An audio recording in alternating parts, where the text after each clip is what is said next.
back to On the Mic. We have one heck of an episode lined up for everybody tonight. But first, tonight's episode is brought to you by Picture Me 3D. Next time you're on the water and you catch that big fish, you catch that fish of a lifetime, have Picture Me 3D build you a photo replica of your catch. So you don't only remember that fish, but you remember that entire fish catcher moment with Picture Me 3D. Check them out at www.pictureme3d.com. And Firefly Outdoor and Marine, featuring their nav lights, their shore stacker box, their Mizu foul weather gear, their tap suits, and their all new Firefly torch. Make sure to check all of their products out at fireflymarine.com. That's right, guys. We have one heck of an episode lined up for everybody tonight. Joining us on the mic is Gerry Brousseau and rising star Hunter Brousseau. So without further ado, we're going to jump right in to tonight's episode of On the Mic. We're on the mic with Gerry Brousseau and rising star Hunter Brousseau. And if I'm right, guys, you guys are on the road right now heading to Lake Seminole for an event. But how are you guys doing? Yeah, actually, we're on our way back to Florida from an event. Oh, so you're actually on your way back. You already had the event. My bad. I was under the assumption you were going. But how did the event go for you guys? It went pretty good. Hunter lost quite a few fish flipping that. Cost him some money, but he did well. His biggest one he caught was 409. That's the part of the game. That's awesome. That is awesome, guys.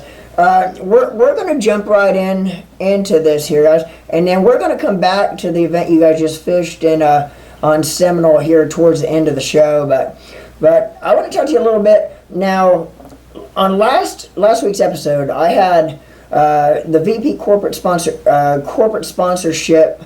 for the Bill Dance Giant Bass Open. We had Brent Brady on the mic last episode, and Brent is one of the leading officials with the Bill Dance Giant Bass Open, and he talked a lot about his perspective on the tour, on that trail.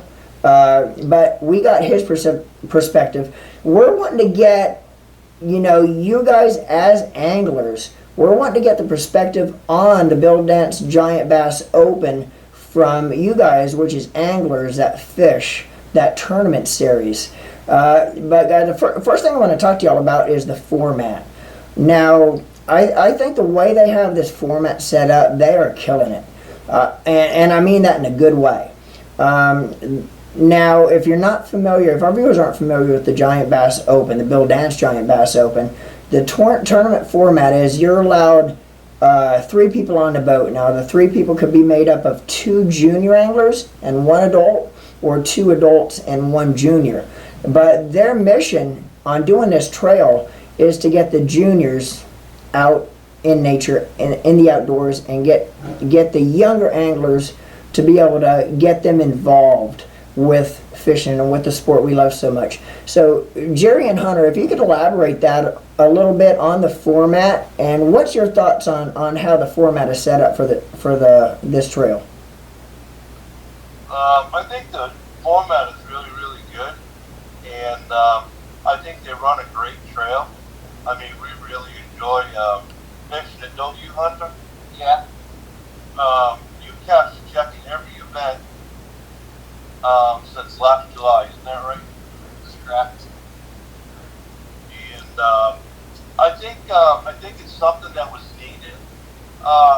It's really good to go to all these different states and fish these different lakes, and it's really teaching Hunter a lot, because being from Florida, everything is vegetation, and we get to these tournaments on these different bodies of water, and it's ledges, it's rock, it's bluff walls, it's wood, and I think the format's really good, and the polygraph test is number 1. Yeah. Because there's so much opportunity for people to cheat nowadays that we really appreciate their polygraph test. Yeah, and Hunter, coming from Florida, growing up fishing with you, in Florida, South Florida, totally different type of fishing than you get as you leave the state of Florida.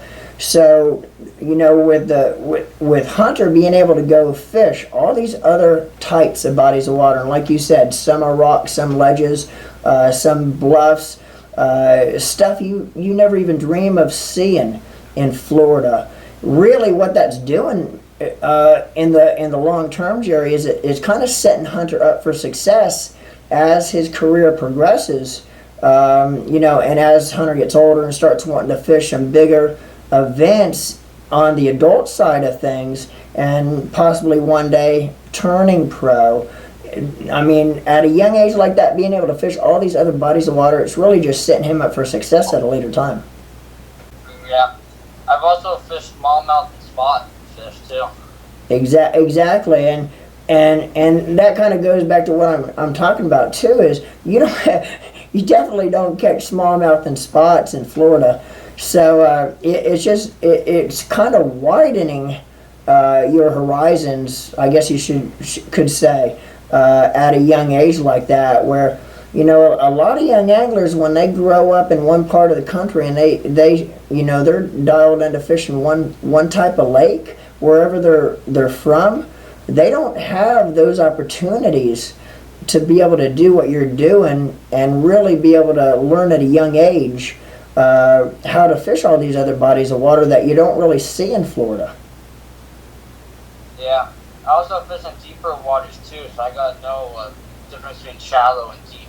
Exactly, and you're able to learn, and I'm sure fishing the deeper waters, you're able to learn a lot about your electronics, and with forward-facing sonar and all the technologies we have in the sport today. And yes, now with the technology these units have, you can use them in shallower water, and there is a few lakes back home, where you guys live, that you can fish deep water with them, but not a lot. And the lakes that you can fish the deep water with them in Florida, it's really not the same as when you get up onto these reservoir type lakes and these moving current type driven bodies of water, as far as being able to really learn your electronics and dial yourself in with them. Yeah, for the deep water, I use the forward-facing sonar for deeper waters and trying to do baits with it. Right. Understand how deep water works with the front-facing sonar. That's insane, man. That is insane, Hunter. Let's move on a little bit. I want to talk about the weigh-ins on the Bill Dance Giant Bass Opens and the chance to win. Now, there I don't think there's any other tournament series out there, really. Entry fee, first of all, is $200, but with the $200, you are able to really win some good coin without really having a extremely high entry fee. 7 hourly weigh-ins, and the payout for the adult side is $1,000 first place per hour hourly weigh-ins, and the juniors $500. So if you only have to win one, you're making some good coin on over top of what your entry fee is, but you legitimately have a chance per day weighing in 7 times to really make some good money in this event, and you're not putting a lot of money out as far as the or the entry fee is concerned. I think, if I'm not mistaken, isn't the juniors only $100 to join? It might be, yes, it might be. And I was just going off of what Brent said, but he might have been talking about the adult entry fee only. But yeah, that is possible that the juniors is $100 entry fee, and I know the adults is $200. But yes, you might be right. The juniors might be only $100 entry fee. Yeah. Hunting really, very first event in Norman, you witnessed this. Yes. Very first event he fished on Chickamauga. In the very first hour, he goes and catches a 909, and we go in and weigh. He takes the lead for the youth division. They take him off the stage and bring him right to a polygraph test, and they're making me hang around because if he's too nervous, I got to do the polygraph. He was probably over there about 30, 35 minutes, passed the polygraph, ended up winning the whole thing, so he got the $500 hour. $100. with us knowing Roland Martin, Jimmy Houston, and Bill Dance, when we were at ICAST, Bill Dance actually autographed the trophy. Oh, yeah. The Hunter still has the record for the largest bass weighed in at a Bill Dance Giant Bass Open for the youth division. Yes. At 99. Yeah, and I'm glad you brought that up, because that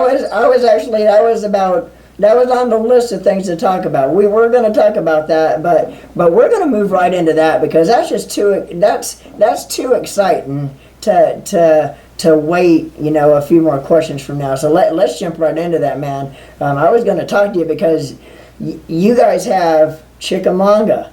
October, mark it on your calendar, boys, because I know you already did. October 11th and 12th. You got Chickamauga coming up again. And Hunter, you have something to defend, dude. And I was a first-hand witness at how that all went down. But and just to elaborate a little bit on how what Gerry said, the first period, the first hour, it was still hazy out. Hunter sets the hook on that giant bass, and it was on, and when we first got a glimpse of it, Jerry's like, "That's a 10, dude, that's a 10 all day long," and I'm like, "I think you're right, dude." But we got her in the boat, and it was, you could pretty much call it a 10. It was just under 10. But we put it in the live well, and we still had about a half an hour left in the period, but we went ahead and we just hauled butt back to the weigh-in to get that big girl weighed in. And all day long, Hunter had to wait it out. But he ended up winning on the junior side, the whole thing, big bass of the tournament. He got a check for $1,500 for that big bass of the tournament. And but yeah, you got Chickamauga coming up again. So talk a little bit about the event coming up on Chickamauga. And it's if I remember right, it's around the same time of the year as it was last year. Am I correct? It was July last time. Oh, July. So it's later on in the year. So it's going to be a little bit different as far as the fishing's concerned. So do you guys already have a game plan on what you're planning on doing? Have you already been looking at Google Earth and all these different ways that you could actually study a lake before you go to an event? Or do you kind of play it lake by lake, being that you're fishing so much, and worry about it when it's upcoming? Yeah, I got ledges. Fish. Right. We're going to key on the ledges a lot out there, and it's really funny because Hunter's only 13 years old. I don't think we mentioned that, and he's going to go out there. And I told him, I said, "Dude, you just go out there, you find them on the ledges." And believe it or not, in a lot of these tournaments, even though I pay an entry fee, I sit there and video him for his social media, and then I also try and coach him, because it's a learning experience for us. Yeah, we'd like to win money, but it's the exposure of all these different lakes that I'm really after. It's not winning the money or trophies, or it's really just the experience he's getting. Oh, exactly. The next event after Chickamauga you got coming up is Douglas Lake on November 1st and 2nd. Are you guys going to be fishing that one as well? Yeah, that's the championship. Oh, that is a championship. Okay.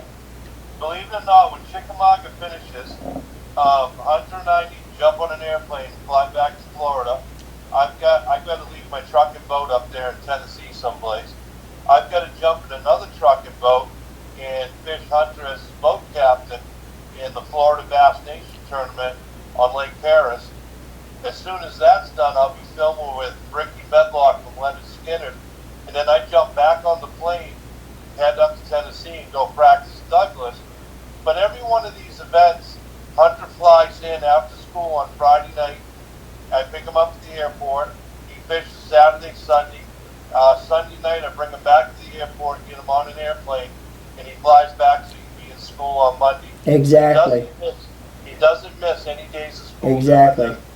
And that's one of the things I wanted to talk to you guys about too. And this is more directed to Hunter, but Gerry, chime in when we talk about this as well, because I want to talk to you guys about how Hunter is able to manage. He's a full-time student.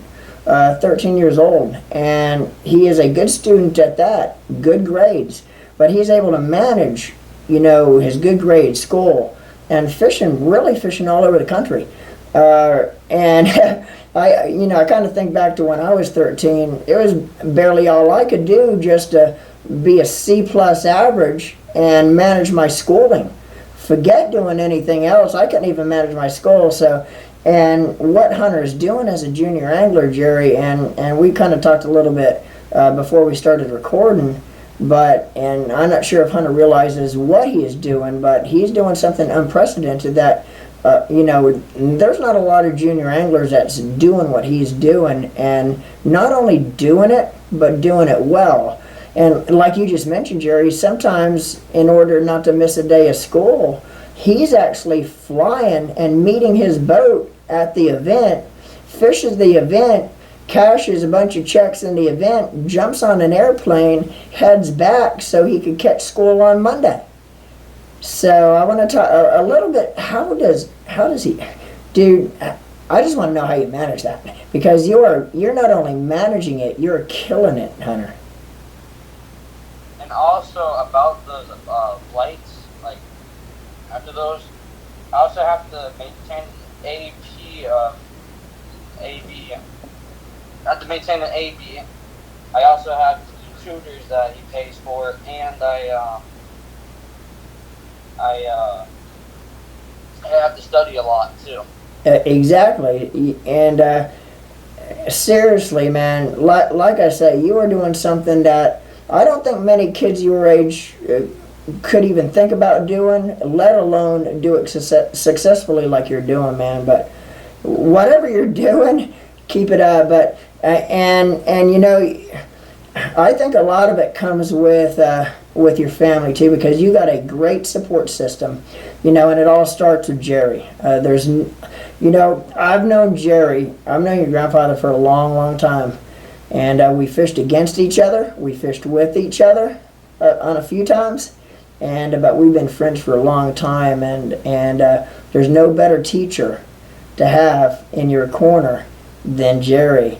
And not only that, but how many other kids your age, and to all of our viewers out there that might not realize this too, Gerry has been really good friends with Roland Martin almost for Roland and Gerry's entire career, which dates back to the late 60s, early 70s, I think, Gerry, if I'm correct.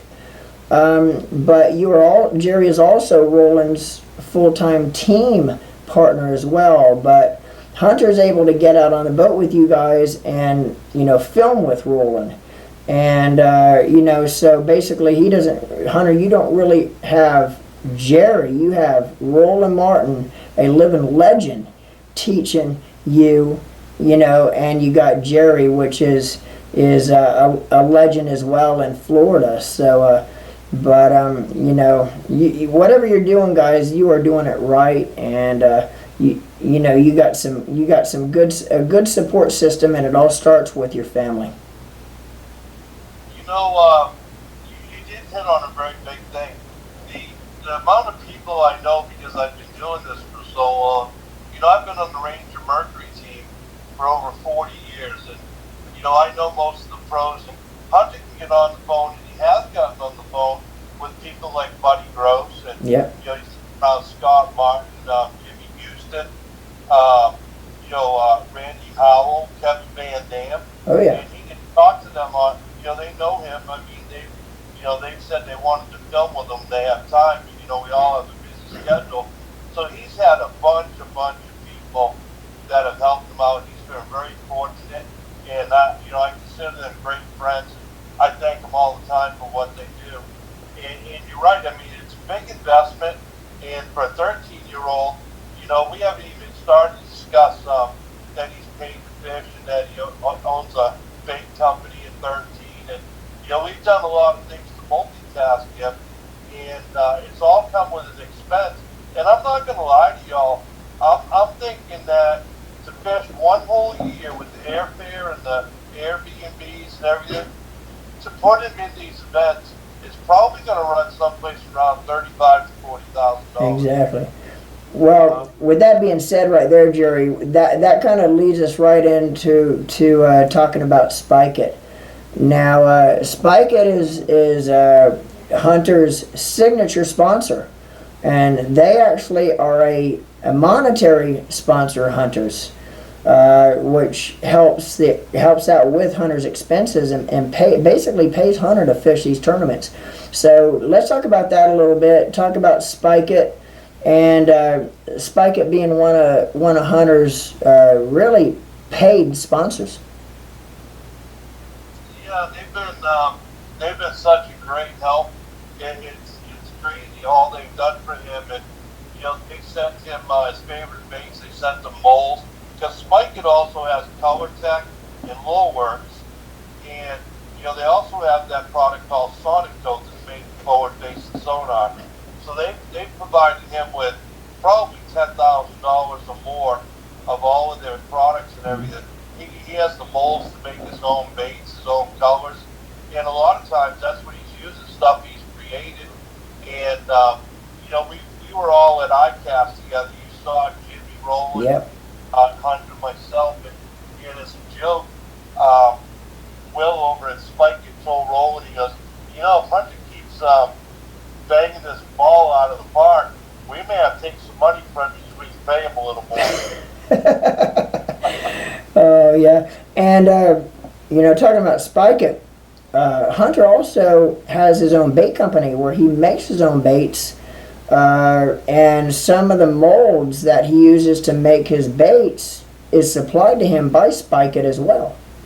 Most of them are, actually, yeah, most of them are. Right. He actually, everybody knows that the most sought-after bait right now, it's hard to get the Sakamana shad, and he actually has molds that are a knockoff that work just as good, if not better, and they provided the molds and all the plastic and the colorants and all the flake and everything. And his bait company is called Wild Hunter Baits. Will Wiles, that works at Spike It, his son and Hunter created a really good friendship, so they decided they'd go in business together. So when he lives up in Georgia, and whatever Colt makes, Colt is Hunter's partner, whatever Colt makes, he gets to keep the money, and whatever Hunter makes, he gets to keep it. But if somebody in Georgia wants some of Hunter's baits, we ship them up, and people in Florida want some of Colt's baits, he ships them down. So we keep different baits in stock for each one of the kids, and man, it's working out good. And I'll tell you, there's a demand for Hunter's baits, and I got to be careful because schoolwork, fishing, and the most important thing, Hunter needs to have his own time. Maybe it's not fishing. Hunter's got four-wheelers and side-by-sides, and he likes going to do that. So I mean, you got to keep him well-rounded in what he's doing. Yes, exactly. Yep. Exactly. Real quick too, Hunter just started his own YouTube channel, but what social media platforms, if some of our viewers want to follow Hunter on social media, how could they look Hunter up, follow him, his YouTube channel, Facebook, what some of the platforms that Hunter has, and how can people follow him? They can look Hunter up on Facebook on Hunter Brousseau, and on YouTube it's Hunter B Outdoors. Hunter B Outdoors. We're going to put those two links in the description of this episode as well, so some of our viewers that want to go click a subscribe and click a follow, it'll be easy access to get to them from the description. Right. What Hunter's really proud of, if you want to see what Hunter's up to, go to hunterbrousseau.com and look at his website, which is the same guy that does all the pros' websites. Wow, that is awesome, man. Hunter, I watch pretty much the majority of everything you do, all your product promo videos you got out for Spike It.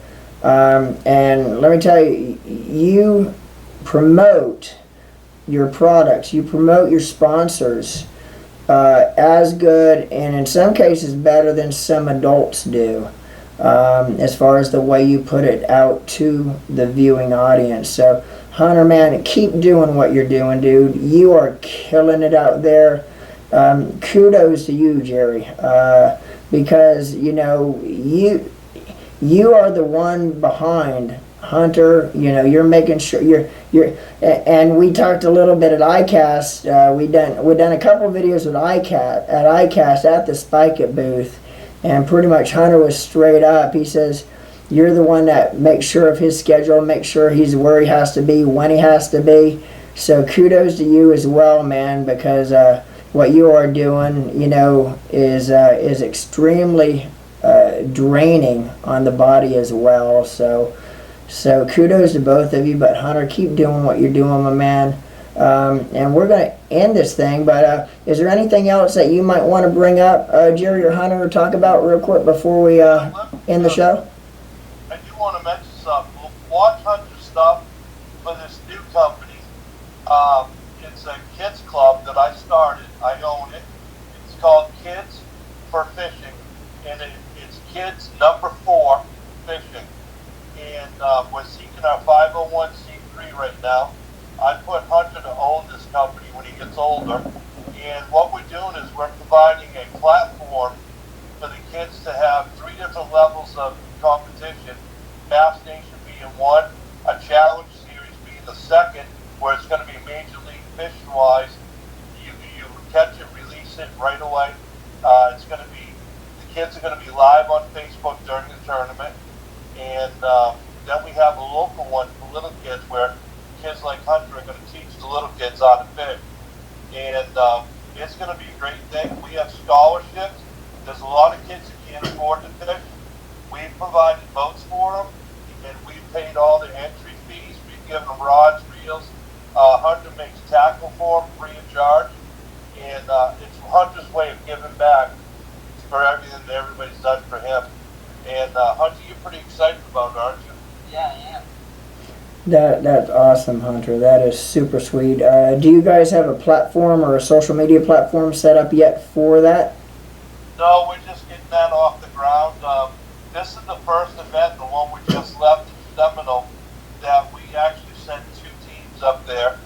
And one of our teams had a 8th place finish yesterday out of 68, I think. And today they finished 3rd out of 64, 2 different tournaments. Hunter struggled a little bit. He had 37th yesterday and 20th place today. He's fishing with a new partner, and it's taking some getting used to each other. Yeah. And you mentioned giving back there, Gerry, with what you got going on there, but that is one of the rewarding things of being a professional bass angler, and a bass angler, in the position with you and Hunter as well. Is there's nothing more rewarding than putting yourself in a position through your platform and through your fishing to be able to give back to others that might not be quite as fortunate to be able to do what you do and be able to give back. So that's really one of the most rewarding things of doing what you guys do, and being an angler in that position and a professional bass angler, as well as being able to give back to the sport and to people around you. So with that being said, man, that sounds like a good ending point right there, guys. I want to thank you so much for being able to spend 20 minutes with us while you're basically traveling back home to Florida from Seminole, guys. Be safe travels out there, and also if you're going to be in the Blue Water Resort and Marina area on Lake Chickamauga on 11th and 12th. Make sure you go out to the facilities out there where this tournament's going to take place and take it all in, watch the weigh-in. And the cool thing about an hourly weigh-in too, if you're a fan just there to watch the weigh-ins, is it never stops. You don't have to wait till 3 o'clock to watch them weigh-in. You're gonna be literally be able to watch fish once it gets started, almost every minute of the day. So if you're there, make sure to check that out. And also November 1st and 2nd, the championship on Douglas Lake, and go out there and root Hunter and Gerry on, because they're going to be out there trying to really dominate and and that's the one thing Hunter knows how to do, is dominate these bass tournaments. So good luck in that, guys, and once again, we appreciate you coming on and spending a few minutes on the mic with us, guys. But until next time, Gerry, Hunter, we appreciate it as always. We will see you next time on the mic. I just want to say thank you for putting us on this podcast. Keep up what you're doing, and if you ever need anything, call us. Yes, sir, Hunter. We appreciate that as well. Those are some kind words, man. All right, guys. Until next time, tight lines, and we will see you next week. Thanks for watching this week's edition of On the Mic with my guests Gerry and Hunter Brousseau. This week's episode brought to you by Picture Me 3D and Firefly Outdoor and Marine. Make sure to subscribe to my YouTube channel at Norman Lee Fishing and follow us on Facebook, TikTok, and Instagram at Norman Lee Fishing.